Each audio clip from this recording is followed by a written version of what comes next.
Second है use of keyword in intro and conclusion, ये ma'am की ही कॉपी है, कुछ पार्ट मैंने क्रॉप कर लिया है, जिसमें व्हाट इज क्वेश्चन था, what were the conditions that led to alliance of खिलाफत and non cooperation movement, also discuss impact of steps future course of national movement। 15 mark 250 words Hindi में दे दिया गया है, पढ़ लीजिए आप।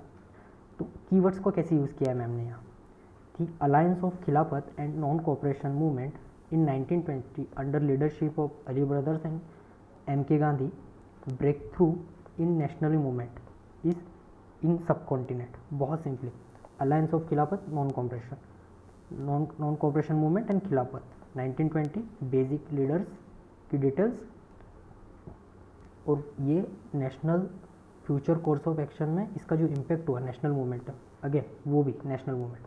तो क्वेश्चन के 3 keyword as it is use कर लिए मैम ने,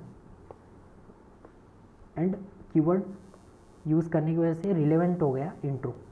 बहुत सिंपल, बहुत कम स्पेस में 3 मेन कीवर्ड्स यूज़ करके मैम ने पूरे इंट्रो को बहुत रिलेवेंट और बहुत शॉर्ट और क्रिस्प बना दिया गया। सेम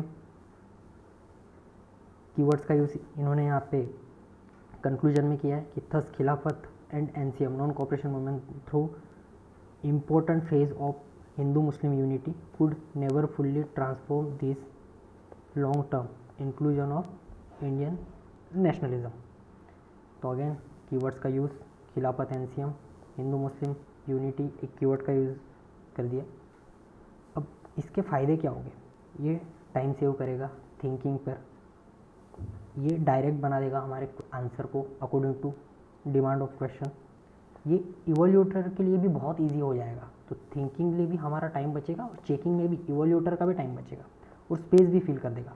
तो इसके बहुत सारे बेनिफिट्स हैं, जैसे थिंकिंग और चेकिंग में टाइम बचेगा, डायरेक्ट हो जाएगा हमारा आंसर, इवोल्यूट ईजी हो जाएगा और स्पेस फिल हो जाएगा।